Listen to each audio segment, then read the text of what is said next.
Hello student, ये video पूरा TY BCom 5th same के सिलेबस पे बेस है और सिलेबस के हिसाब से देखा जाए तो हमें इतने टॉपिक क्लियर करना है, जैसे introduction of direct tax, residential status, scope of total income, income from house property, income from other source, deduction under section chapter 4A, income from salary, capital gain, income from business और last में board के question paper भी solve करेंगे। और मैं इसी index के sequence पे वीडियोस अपलोड करूंगा। तो आज हम डायरेक्ट टैक्स की इंट्रोडक्शन से स्टार्ट करते हैं। स्टूडेंट, डायरेक्ट टैक्स क्या होता है और इसे कैसे कैलकुलेट किया जाता है? स्टूडेंट, जैसे कि आपको पता है, टैक्स गवर्नमेंट चार्ज करती है क्योंकि इसी से गवर्नमेंट का रेवेन्यू जनरेट होता है। और टैक्स भी दो टाइप्स के हैं, एक डायरेक्ट टैक्स और एक इनडायरेक्ट टैक्स, जो अब जीएसटी हो गया है। इस वीडियो में हम सिर्फ डायरेक्ट टैक्स पढ़ेंगे क्योंकि जीएसटी पे ऑलरेडी मैंने वीडियो अपलोड कर चुका हूं। अगर आपको जीएसटी समझना है तो ऊपर आई बटन पे क्लिक करके वो वीडियो भी देख लो। स्टूडेंट, जैसे नाम से समझ आता है, डायरेक्ट टैक्स जहां हमें सामने से टैक्स गवर्नमेंट को पे करना पड़ता है, जैसे जीएसटी गुड्स एंड सर्विस के एक्सपेंसेस पे चार्ज होता है, वैसे ही डायरेक्ट टैक्स इनकम पे चार्ज होता है। हम पूरे साल में जितना भी इनकम अर्न करते हैं उस पे हमको टैक्स पे करना पड़ता है, और वो भी सिर्फ सेंट्रल गवर्नमेंट को। डायरेक्ट टैक्स को इनकम टैक्स भी बोला जाता है। और इनकम टैक्स कई तरह के होते हैं, जैसे इनकम फ्रॉम सैलरी जो किसी एम्प्लॉयर के अंडर वर्क करते हैं, इनकम फ्रॉम बिजनेस जो बिजनेस से प्रॉफिट आता हो, इनकम फ्रॉम प्रोफेशन जो किसी एम्प्लॉयर के अंडर वर्क नहीं करते, इनकम फ्रॉम हाउस प्रॉपर्टी जो प्रॉपर्टी को रेंट पे दे के इनकम अर्न करते हो, इनकम फ्रॉम कैपिटल गेन जो अपनी प्रॉपर्टी या असेट बेच के कुछ प्रॉफिट अर्न किया हो, और आखिर में ऐसी इनकम जो इन सब में नहीं आती है उसे हम इनकम फ्रॉम अदर सोर्स कहते हैं, जैसे इंटरेस्ट, डिविडेंड एक्सेट्रा।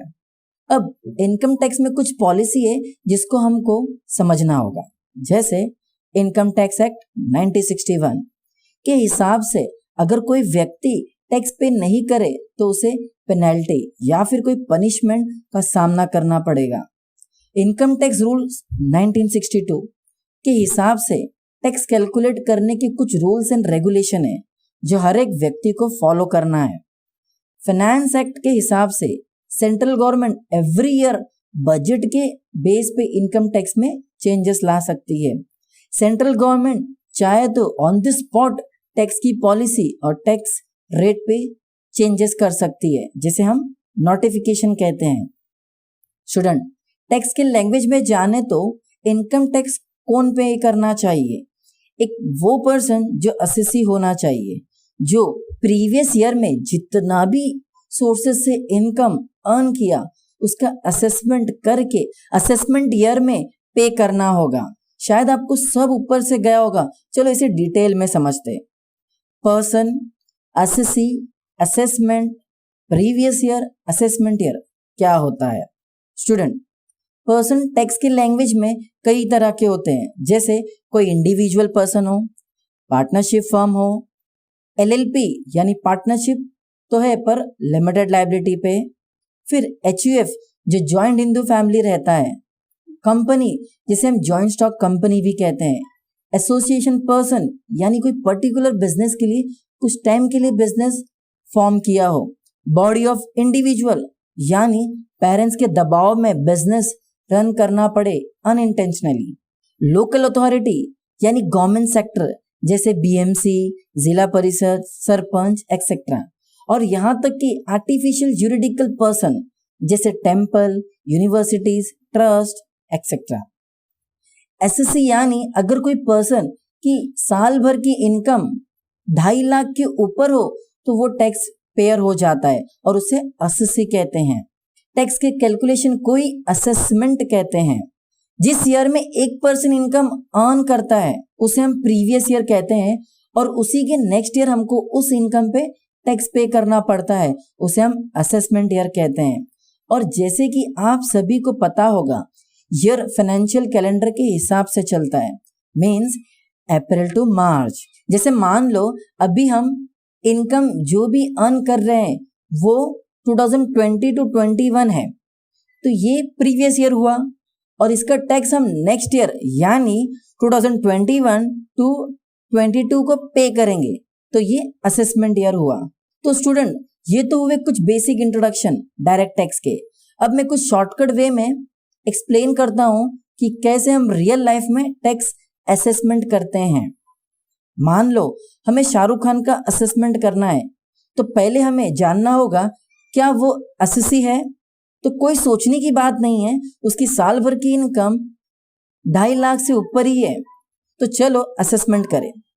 पहले हमें नेम मेंशन करना होगा शाहरुख खान, फिर लीगल स्टेटस इंडिविजुअल, फिर असेसमेंट ईयर 2020 टू 21, फिर प्रीवियस ईयर 2019 टू 20।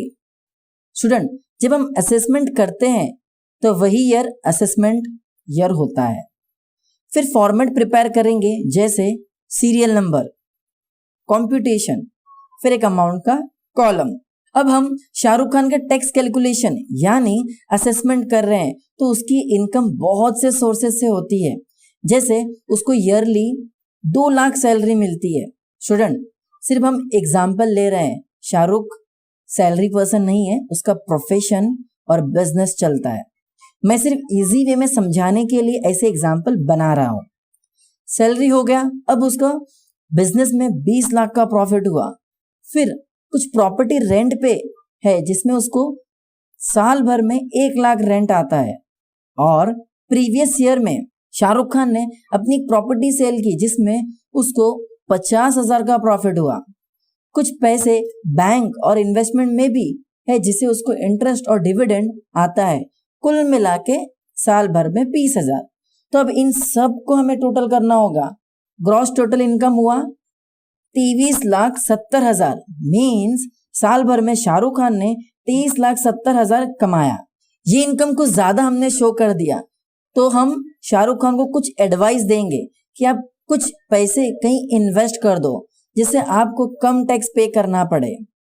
तो शाहरुख खान ने इनकम टैक्स रूल्स के हिसाब से ऐसी जगह पैसे इन्वेस्ट किए जिसे उनको टैक्स में कंसेशन यानी डिडक्शन मिले, जिसे हम डिस्काउंट भी कह सकते हैं।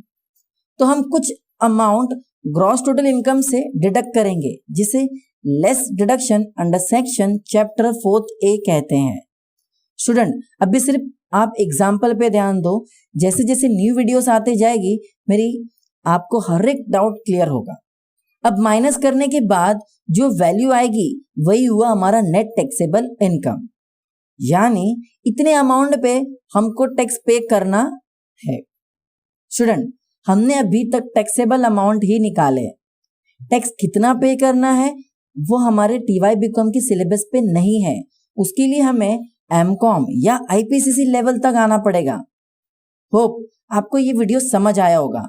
अगर ये वीडियो आपको पसंद आए तो लाइक करो, ज्यादा से ज्यादा अपने फ्रेंड्स में शेयर करो, और अगर इस चैनल पे पहली बार आया तो अभी सब्सक्राइब कर दो और साथ ही साथ बेल आइकन को भी प्रेस कर दो जिससे आपको मेरे रोज न्यू वीडियो की नोटिफिकेशन आ जाए। Thank you for watching.